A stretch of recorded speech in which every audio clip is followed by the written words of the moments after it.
Thank you for joining us, everyone. It is anticipated that we'll be underway in just a moment. We have over 250 viewers active on our channel already, and we look forward to bringing you the presentation on time.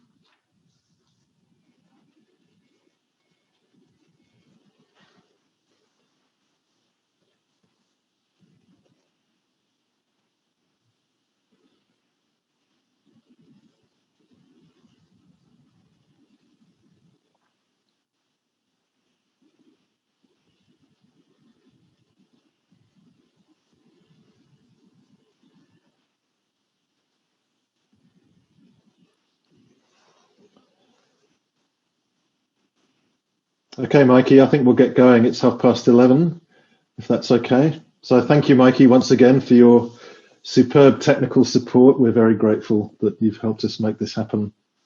Welcome, everyone, and thank you again for your time this morning. We have plenty of time not just to go through the presentation, but also, and perhaps more importantly, to answer as many of your questions as possible. And we'll be putting up the Slido code towards the end of the presentation.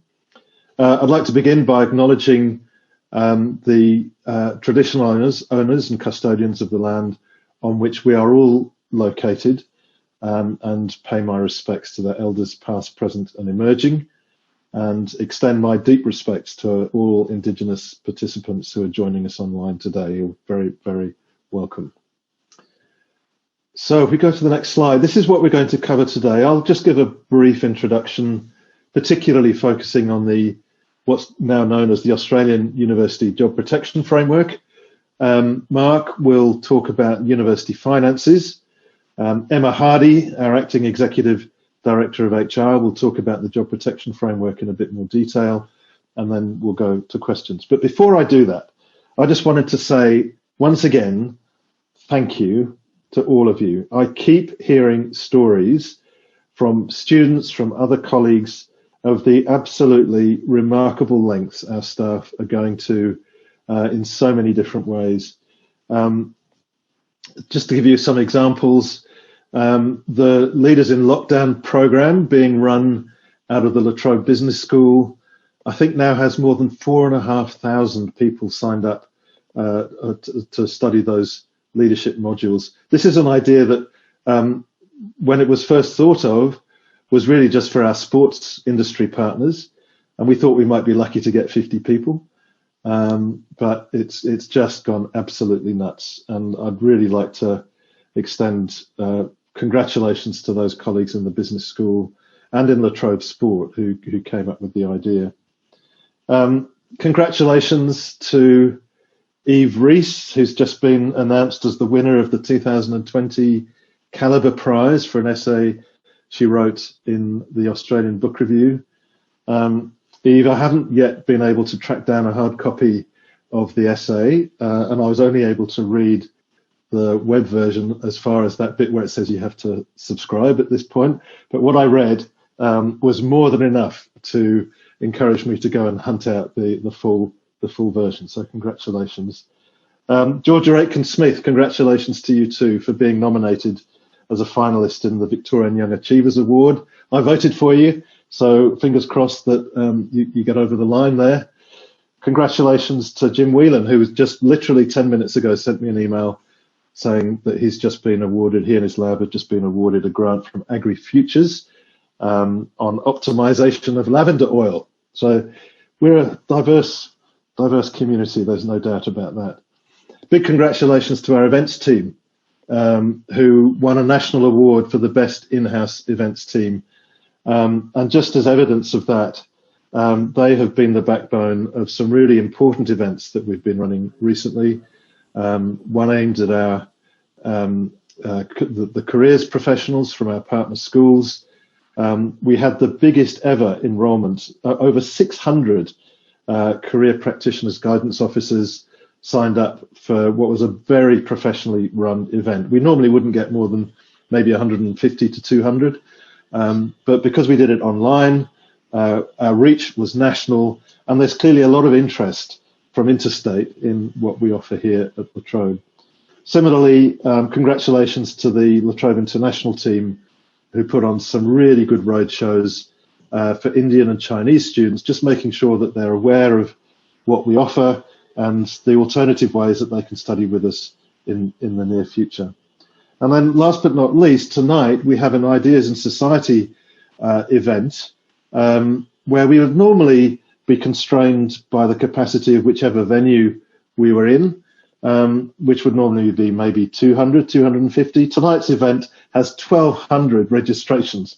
And again, that's been facilitated by our events team. So thank you to you and to the many other staff who are just going well above and beyond. I talk to many students. I have a student mentor who tells me just how impressed she is with the work that's being done to support student learning, in her case, in the law school. So congratulations to the law school. All right, so we might go to the next slide then, please. So we're here to talk primarily about the Australian University Job Protection Framework. I'll just make some introductory remarks. I'll then hand over to Mark, who'll talk about the university finances and why this is such an important measure in helping us to address the financial circumstances we're in. And then I'll hand over to Emma, who'll talk to you a bit more about the detail of what's in the framework and the steps that we have to go through from here. But in summary, it's a temporary variation to our enterprise agreement that's been negotiated nationally with the NTEU, whose purpose, in a nutshell, is to save jobs by temporarily reducing our salary bill through pay reductions and other measures. That's really, in a nutshell, what this schedule is trying to do. That belies the fact that this is actually a very complicated document. It's got, I think, 50 clauses or thereabouts. But one of the reasons it's so complicated is that it has been so carefully drafted to protect the rights and interests of staff. And I'll say more about that as we move through. One of those protections is an absolute guarantee that underlying entitlements will be restored at the end of the period of variation, that employer superannuation will be maintained at normal levels during the period of variation, and any redundancy entitlements, should that be an issue, will be calculated for individual staff members as if the variation had never come into force. So those are important guarantees, if you like, of staff entitlements. One of the challenges with this document is that these key provisions are scattered throughout the various clauses. But I urge you, if you have a pen in front of you, go and take a look at clause 2.8, which is the one that talks about restoration of entitlements on expiry. Clause 13, which talks about the guarantee of employers maintaining superannuation payments. And clause 27.9, which talks about the calculation of redundancy entitlements. Those are three really important clauses. In addition to that, the schedule ensures that there are limits to cases of forced redundancy to where there is a genuine reduction in work. So forced redundancies cannot be used under this framework just as a general cost-cutting measure, unless there are pre-existing change processes already in train. And we do have 2 or 3 of those, which we can talk about later on. Those would continue under the standard collective agreement, but any future redundancies would have to be linked to a genuine reduction in work. There are protections for fixed term and casual staff. So there's another complicated set of clauses that talks about where there's work available that cannot be done by continuing staff, that it will be allocated to the fixed term and casual staff who would normally expect to do that work. So it's not an absolute guarantee of a continuation of employment, but it is a guarantee that where you would normally expect to do that work and that work is available to be done, then you will get that work. There are also some important procedural guarantees for staff. Firstly, to ensure that the university's financial circumstances are such that we really do need to make use of these measures. And that's where the so-called National Expert Panel comes in, although I think it's now changed its name to the Independent Assessment Panel or something of that sort. But the role of that group is to scrutinise the financial data provided by universities to ensure that we are indeed in the right category. There's a category A and a category B, depending on how serious your downturn in revenue and your drop in your cash flow is. Their job is to scrutinise the university's finances and to certify the level of financial impact that these events are having. The local COVID Temporary Measures Committee, or the CTMC, is a joint committee comprised of staff, NTU representatives, and of management, whose job is to oversee the implementation of the variation, to resolve any disputes that might arise from it, and to resolve them quickly, and to oversee any change processes that need to happen within the framework provided by the variation. So that's a quick overview. Emma and Regan will go into this in a lot more detail in a moment. So if we could go to the next slide. I just wanted to say a little bit about why this matters so much to us.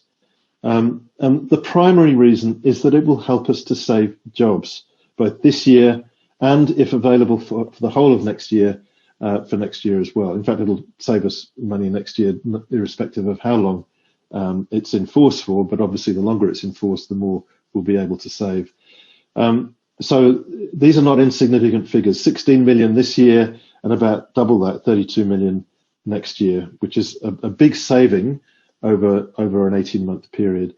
And as a very rough estimate, that's the financial equivalent of about 225 jobs over the next 2 years. So we want to put this in place in order to be able to protect 225 jobs of colleagues who might otherwise not be able to keep them. If we don't have it, we'll have to make more staff redundant than we would otherwise have to. We'd need to lose more staff perhaps than we'll need in the longer term as things start to recover, but we'll need to balance the books in the interim. And I think the real importance of the job protection framework is that it allows us to bridge to the other side of this. It allows us to bridge to the other side of the U, the V, the Nike swish, or whatever it turns out to look like. It will help us to minimize the impact on the jobs of our colleagues during the next 2 or 3 years. Again, without it, we'd need to borrow significantly to cover the costs of redundancies, which will only saddle the university with more debt than would otherwise be the case.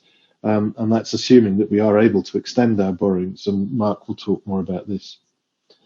And I think just to underline the fact that in saying to you that we don't have a lot of dollars hidden down the back of various sofas around the university that we're not telling you about, a lot of you, I'm sure, will have read the study by Ian Marshman and Frank Larkins that was published recently and got a bit of a run in the Campus Morning Mail, that identifies La Trobe as one of the universities that is the most exposed during this period. And again, that really underlines the importance of being able to get this framework in place. So if we go to the next slide, there is, of course, some pain in this for staff. We are asking staff to share some of the pain in the interest of protecting jobs. And again, Emma and Regan will go through this in more detail. It does include a 10% pay cut, which of course is sort of the headline measure. But bear in mind that no one will actually see their pay reduced by 10% because the first 30,000 of anyone's salary would be excluded from a pay cut. And that means that this is actually a progressive measure. In addition to being based on a percentage, that exclusion of the first 30,000 does make this quite progressive as you go up the salary scales, and we'll show you the way that works later on. We'd also ask to take a pay freeze until 2022, so the increments that are currently baked into our collective agreement would be suspended until the end of next year, assuming the variation goes to the end of next year. Promotions would continue, so people could still apply and be promoted, but any implications for remuneration would be delayed again until 2022. On the plus side, superannuation, as I've said, would continue at the pre-variation level, but employer superannuation, that is. There'd be forced reductions in recreation leave, but no impact on long service leave. And this is something that we have deliberately taken out of the national schedule because we didn't think it was fair, and there'll be reasons for that again, Emma and Regan will go into. And finally, as I've said, in return for these temporary reductions in entitlements, we will agree to restrictions on forced redundancies. So I hope that gives you a flavour of why we need to do it, in my view, and what it contains. But I ask you to understand that this was a very carefully negotiated framework that was thrashed out over the period of about 4 or 5 weeks between the group of Vice-Chancellors, of which I was a member, and supported by AHEAR, which is the Australian Higher Education Industry Association, and then on the other hand, Matt McGowan, Alison Barnes, and members of the NTEU National Executive. It is a painstakingly, carefully drafted document, and as I say, that's important because it does contain important protections for staff. Okay, so I think we'll go on then to Mark,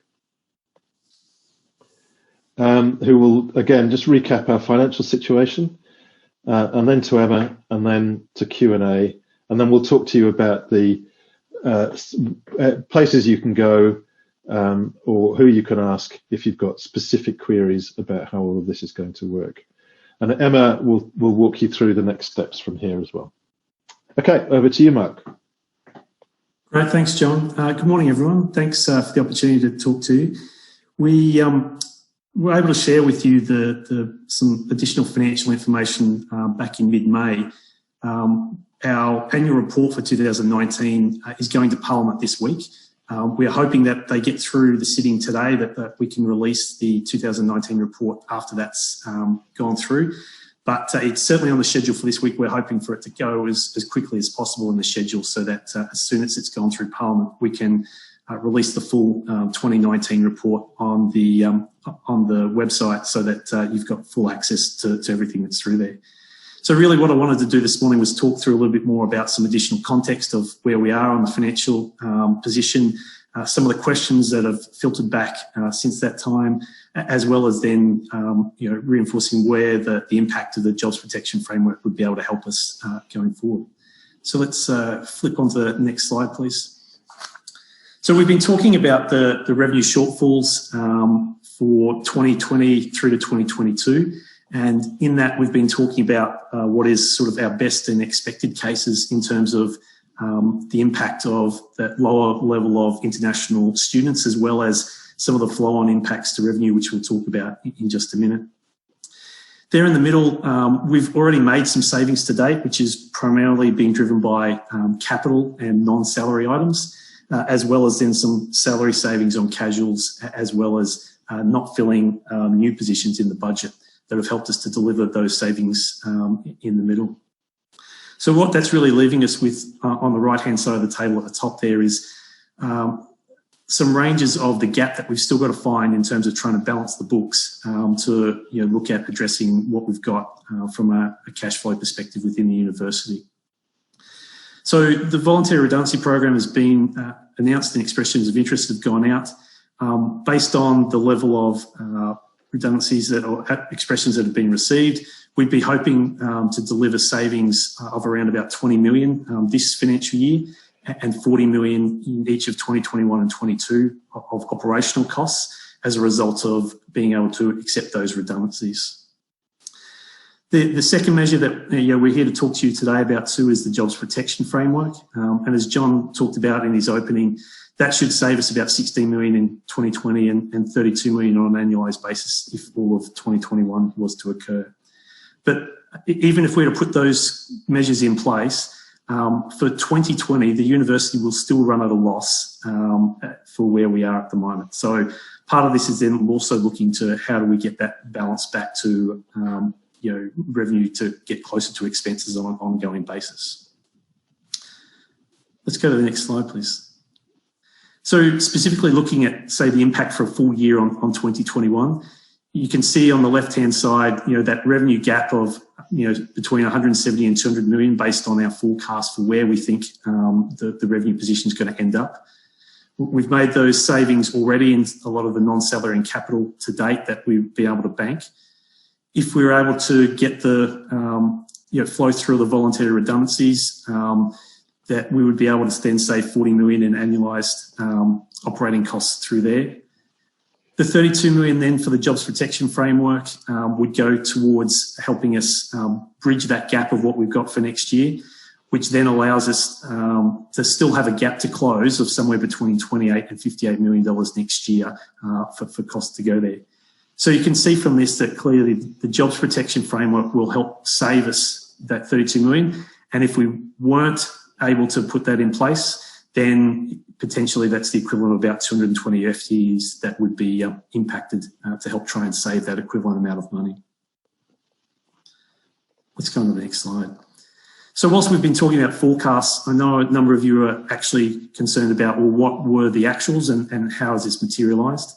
So from an international student perspective, I think this sort of clearly demonstrates the size and the magnitude of the problem we have. So at the end of 2019, we had 10,675 students enrolled for us as part of census. In our latest census here in May, that has dropped to just under 7,500. So a drop of almost 30% of enrolled students there. So they're based on actuals, and that's what's helping us drive the forecast for international student revenues this year being about 65 million short in terms of that. So the other key things that have happened that are contributing to our revenue shortfalls is that we've seen a reduction in the number of people in student accommodation, as well as without people on campus, the drawback of parking revenue. We've rebated the student services amenities fees for semester 1 and are looking at only 50% of the fee for semester 2. And we're also seeing the deferral of some of the timing on particular research grants pushing out with compromised ability to get some of the research done in these access to facilities. So that's what's driving a lot of the revenue base and reinforcing the points we've got through there. As John mentioned, and you might have seen the independent analysis that was done by Marshman and Larkins, outlining where they thought universities were across high, medium and low risk, of which we're one of the 7 that were identified in the higher risk. If we just go on to the next slide, the key premise behind their analysis was really looking at what was the level of international student revenue drop as a result of the crisis, and how does that match up against the level of cash and investments that we have on our balance sheet to be able to deal with the crisis through there. So they've made a number of assumptions around how much of that money would be available to utilise to help cover some of those losses, of which Latrobe was identified as having a lower balance relative to some of our peers in terms of that money. Now, they've made some assumptions in there around how much is locked away in foundation funds and how much is there. Our foundation, whilst has been growing over the years, is probably not as material as some of the other foundation funds in other universities. So the situation is probably not quite as bad as what's portrayed in there, but they've used a consistent methodology across all the universities to try and get an outcome. So anyway, there's a view that we don't have the same level as some of our peers in terms of the ready reserves available for us. Next slide, please. So we continue to have discussions with all 5 Australian banks about debt facilities. One of the questions that came up about is, well, a lot of our debt that we use is unsecured, and that's consistent across the university sector. The banks have got 3 main challenges over taking physical security over university assets. The key ones of those are around the zoning of our land and the ability to step in there, the government ownership structure of universities, and the expectation that if we did default, that they would need to step in and run the university in a fairly highly regulated environment. Despite all that, though, the banks are willing to lend us money, and we are pursuing additional debt through there. However, the market conditions we're experiencing and the process to obtain that debt is certainly slightly harder than what it was 3 months ago. So we're having to provide additional documentation, and we're subject to a lot more questioning around the debt through there.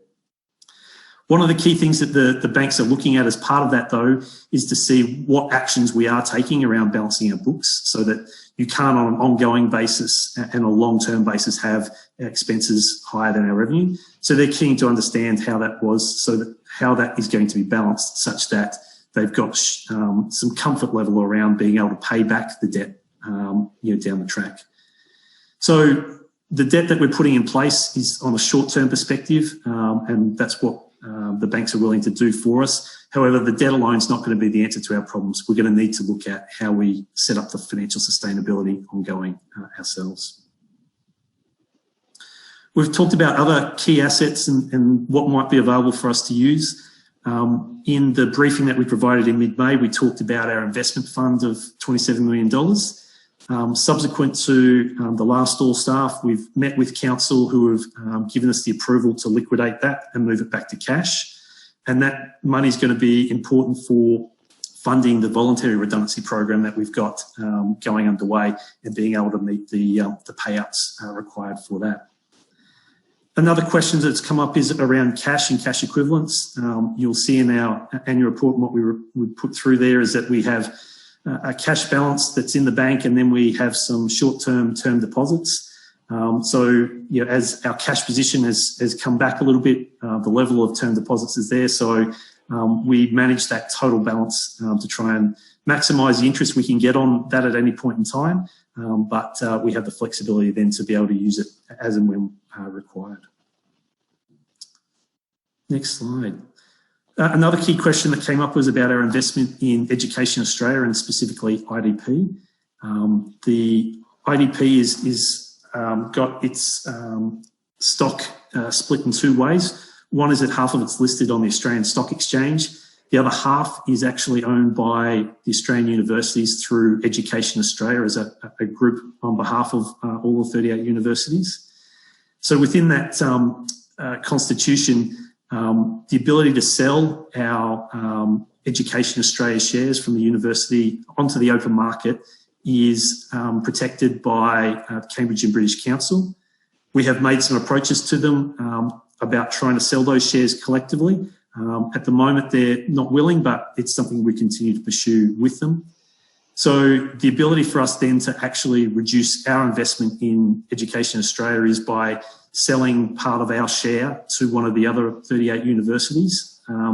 And as you'll expect, unfortunately, no other university is looking to buy additional shares in that at the moment. Financial assets and non-current were also another question around, were these also additionally available? When we went through the analysis and what we sent out in May, we talked about not just the non-current, but all financial assets. So the ones that are non-current add up to 105 million were included in those totals that we talked about. And I think we've addressed them as part of either earlier in this presentation or through what we've talked about in the previous briefing. Next slide. So the last one then is around our land, and selling our land is something we would look to utilise and will help us to pay down some of the debt, in particular on a go-forward basis. The selling of land, though, is a long and complex process.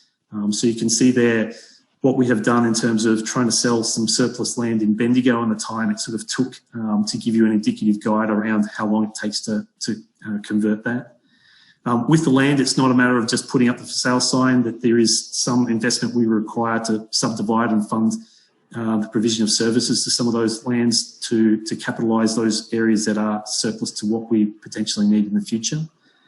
And at the moment, the COVID situation is probably changing a little bit of the market commentary on the appetite for land right at the moment and in buildings. So, trying to leverage the right time to maximise the value in those assets is key for us. Questions have been asked about, could we just mortgage it? We've talked about in the debt provision what the banks are looking for to be able to mortgage that. And then on the ability to lease some of what we've got, absolutely, we're looking to pursue those options.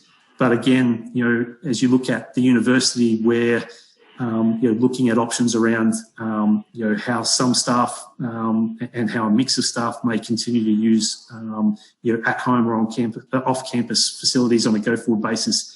A number of other organisations are looking to leverage the ability to take a lower amount of lease space for their office facilities. So that makes it tough market conditions to go ahead and try and get leases. So in summary, really we've tried to talk about you know, a bit of the impact on the financial position and clarify some outstanding questions you might still have. Talked about what the jobs protection framework would do as an impact to us, and really how it's essential to try and drive the gap that we're trying to close. So with that, I'll hand it over to Emma to talk through a bit more about the specifics of the job protection framework. Thank you, Mark.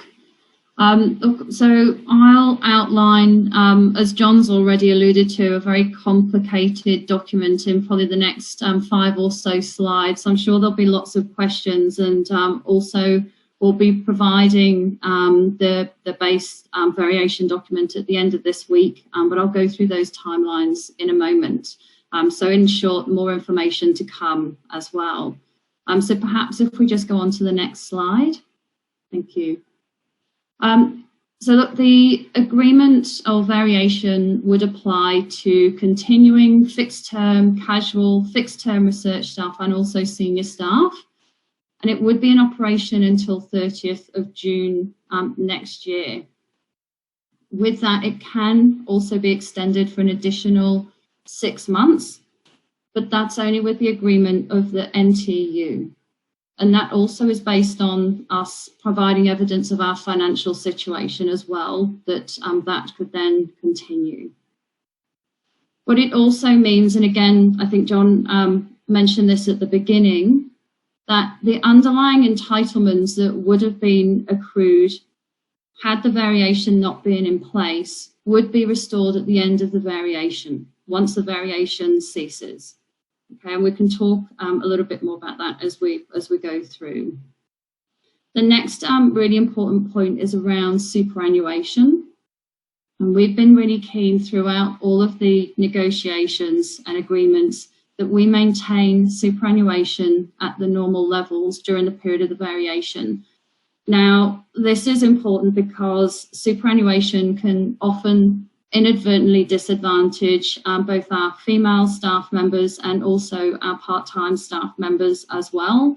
And what we've been very careful to do is try and ensure every step that we're not inadvertently almost providing a kind of double impact on people's base entitlements. Redundancy entitlements will be calculated as if the variation were not in force. And we're also gathering more information for you about how the variation will impact externally funded researchers. We understand this is a very complex area, and there's lots of variables and different permutations of how research is funded, and it's important that we get these right. So we will make this available before the vote. Just on to the next slide, please. So in summary, what will be included, I think we're all mainly aware that we're talking about a 10% pay cut, but how does that actually work in practice? The first 30,000 of pay is excluded from the variation. So what this means is that most staff will be well under the full 10% impact on pay. We've actually got a table here that just steps through the percentage impacts, and also before the vote we will also provide more detailed case studies around what the real-time impact actually looks like in dollar format for you. So if we look at the HO 4.4, the effective percentage impact is actually 5.47. So that's taking into account the first 30,000 being excluded from the variation. We will remove the July 2020 pay increase, and also if the framework is extended, the July 2021 as well. We do want to make sure that promotions and increments actually continue to be applied, but there wouldn't be the associated pay with those until the end of the variation. But in total, the combined impact of all of those measures cannot be more than 15% on any one individual, but it's far likely to be less than 12% for the majority of staff. As I mentioned, employer superannuation would continue as if all these things didn't occur. We will also continue to ask people to take reduction in the recreation leave. This is really important that we get down to a 10-day per annum balance. And this is around the liabilities of the university versus actually monetary dollar savings in its purest form. Can I go on to the next slide, please? So just as important as what we want in is also what we've taken out. We won't undertake stand downs. We won't be directing staff to reduce long service leave, and we won't be implementing time fraction reductions. Now, the reason for that is in the case of stand downs, it actually can mean a bigger impact for some staff than a percentage pay reduction. And I suppose also another point on that as well, it can also be quite a unexpected means of variation as well. And we'd like for people to be clear on what they're voting on and also what the impact will be to them, as opposed to then introducing other measures partway through and in an ad hoc manner. The time fraction changes are also less equitable than pay reductions due to the first 30K of pay being excluded from a reduction. And also there's that impact on workload and AWP. And finally, on long service leave, mainly the people that actually accrue long service leave are those that have provided longest service to the university. And so we didn't actually want to disadvantage them more than staff who haven't worked for La Trobe as long. So there's some of the measures that we want to be really clear in the agreement that won't be in place, and also why. Next slide, please. So in terms of how we will apply some of the protections and entitlements, there will be a couple of panels and committees that will provide those safeguards for staff.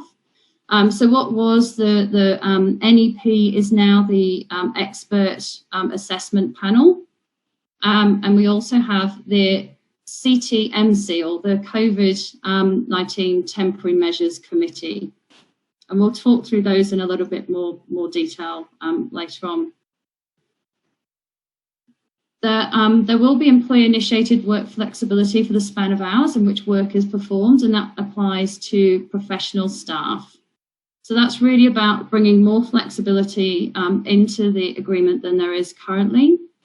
There will also be additional COVID-19 leave on top of the La Trobe special personal leave as well.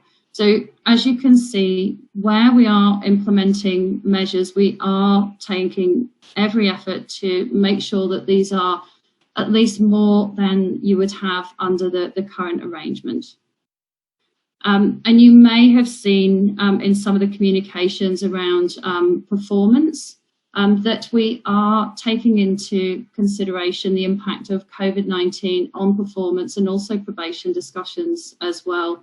We understand it's unprecedented times and people haven't been able to perform their roles in the way they would have had COVID-19 occurred.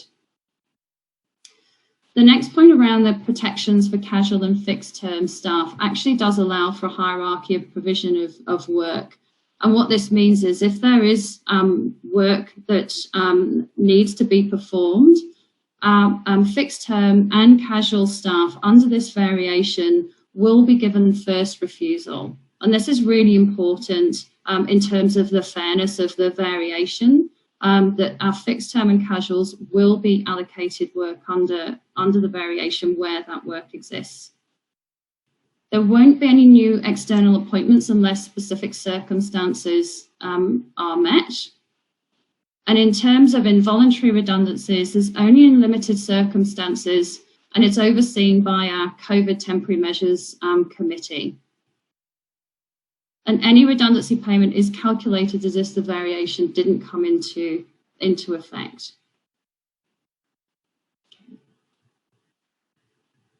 Now, in terms of our timelines, it's probably worth making a note of these, and we will actually publish these to staff as well.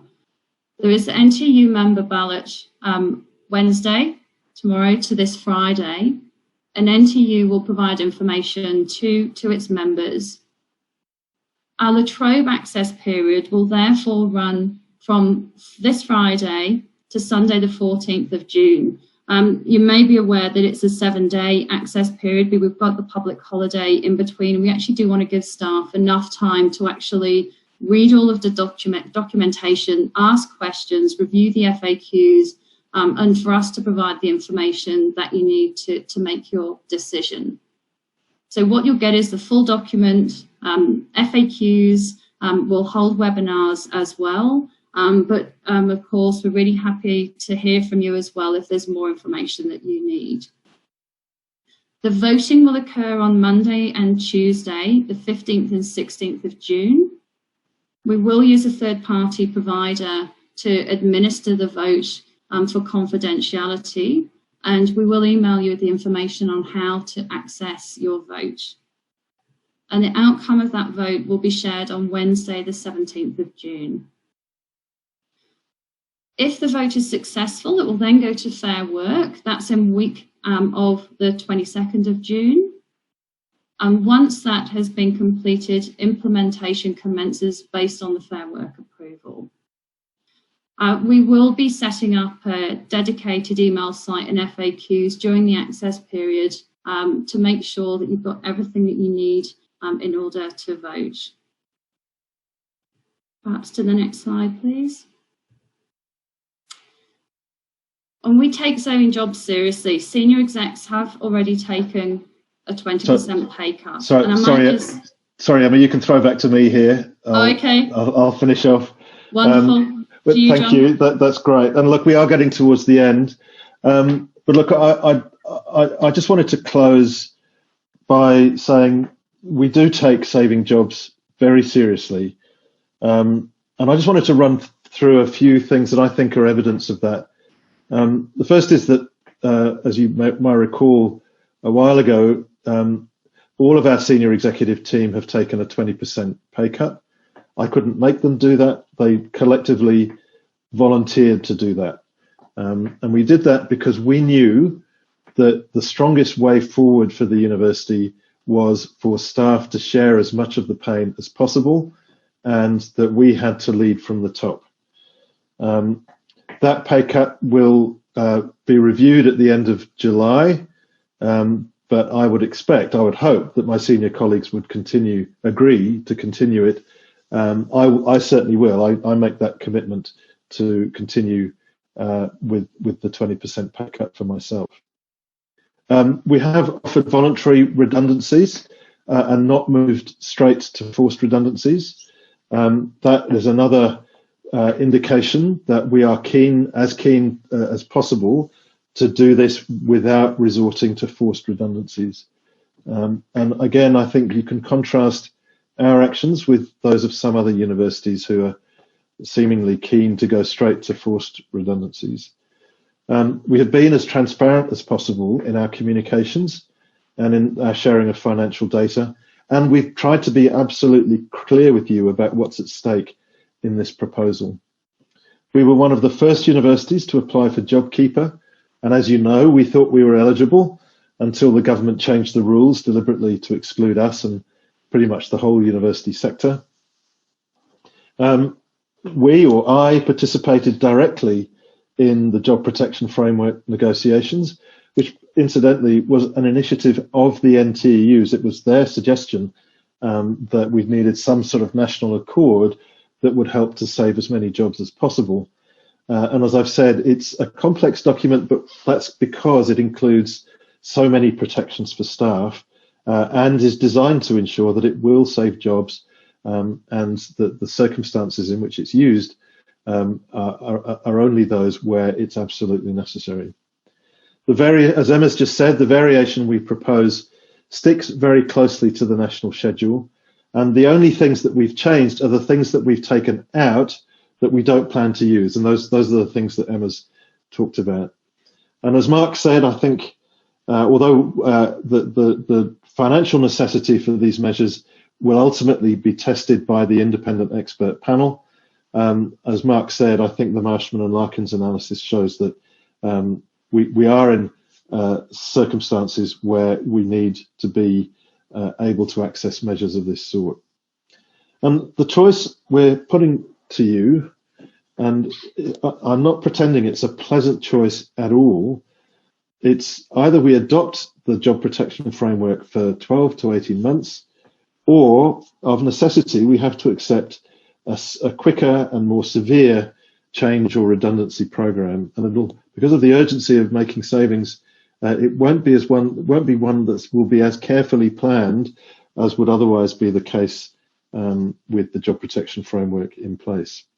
Now, I've never pretended that the job protection framework will save every job. It won't, but it's our best option, we believe, to help save as many jobs as we can. And that figure again of 225 jobs over the next couple of years. Some of you might ask, why have so few other universities adopted this framework?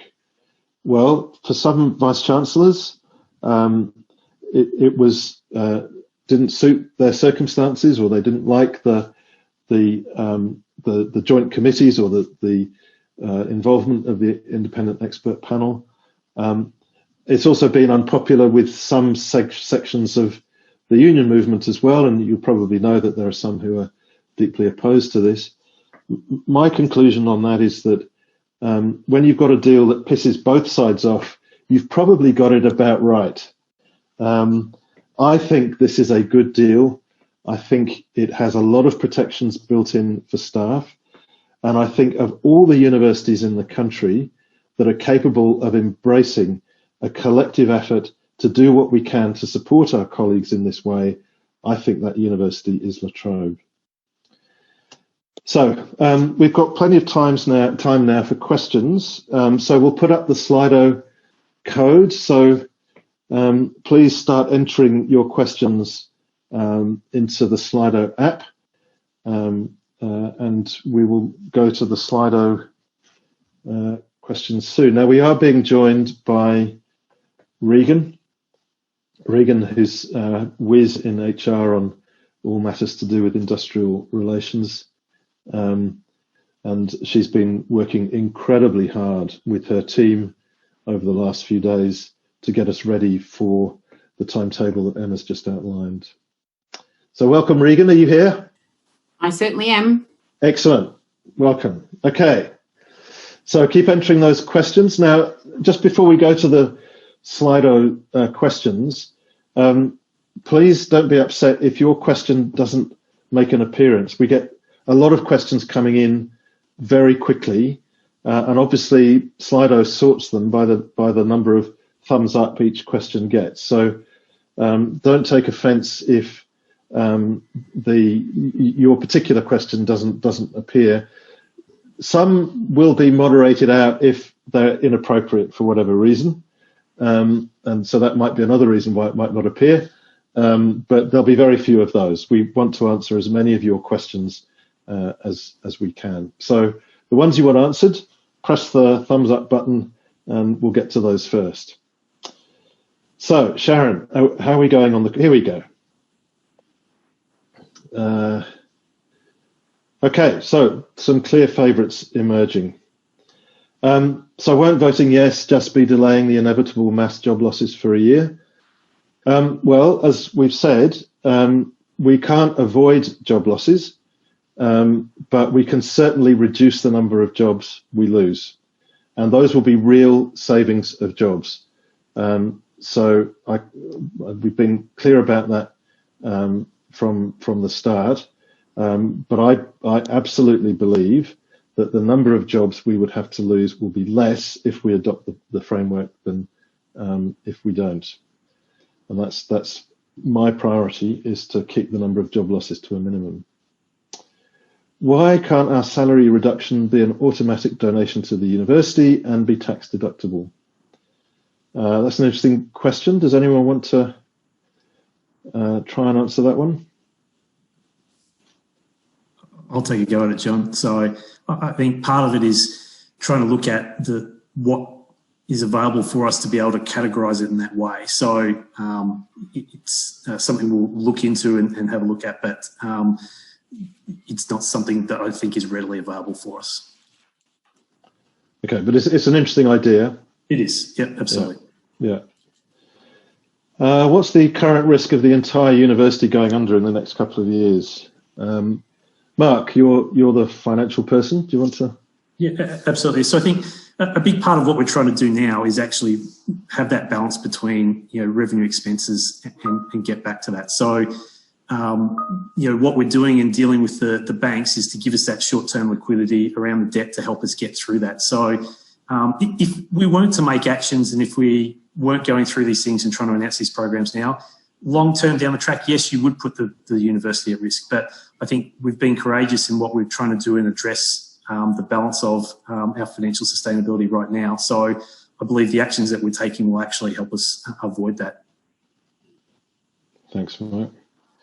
How will forced reductions in rec leave actually work in practice? Emma or Regan, do you want to tackle that? I can. Oh. You go. No, you go. You go, Regan.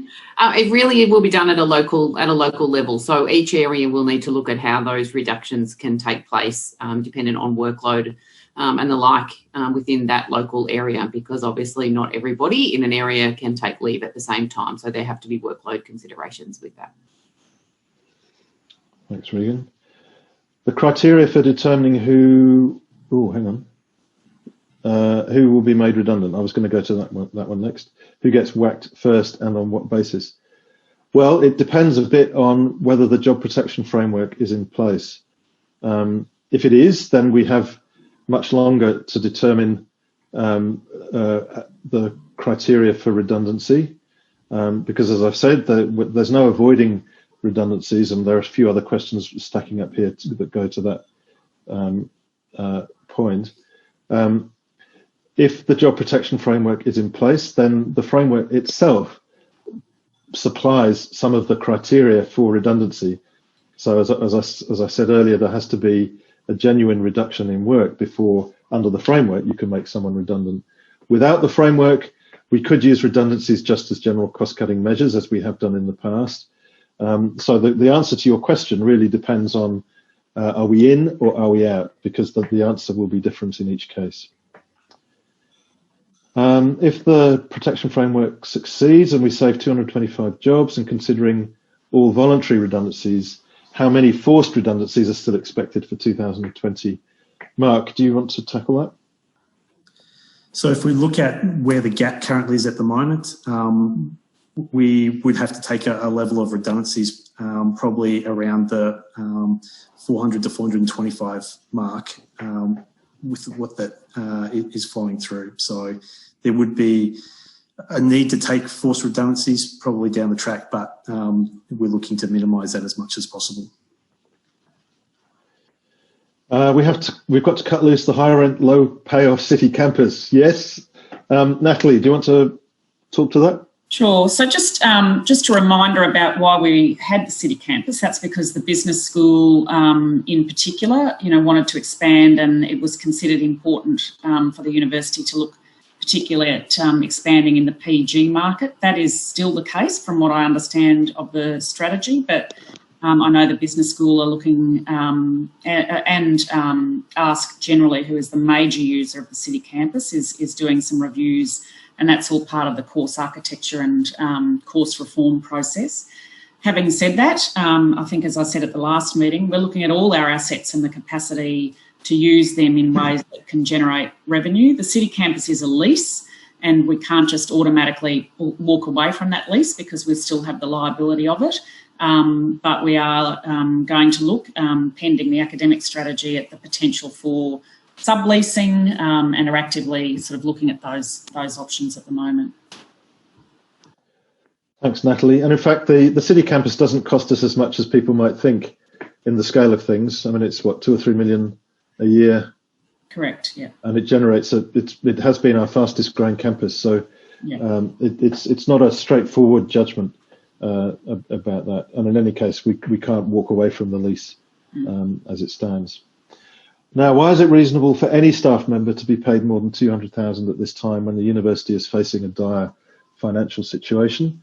Well, that's because a lot of members of staff who are paid more than $200,000 have contracts that entitle them to be paid those sums of money. As I said, the senior exec has already taken a 20% pay cut, but that was a voluntary act by all of them. I couldn't require them to do it.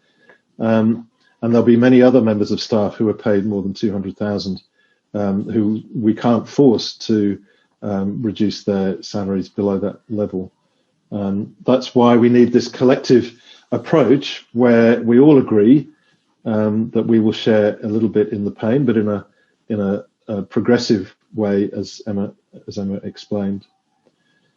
The next one, I think we've answered that one. The number of job losses still expected, unless you wanted to say anything more about that, Mark. No. I think it was the same. Yep, same question. Will VRs be reopened so that staff can make an informed decision now that the true position of the university has been revealed? The true position of the university has been revealed for some time. There's nothing new in what we've told you today. Mark circulated the summary of our 2019 financial statements and addressed a range of questions about the university's finances some time ago, before the deadline for the VRs closed. So the short answer to that is no. Because we need to get on and provide answers to the people who have applied. Now, we may need down the track, and in fact, under the job protection framework, we are required to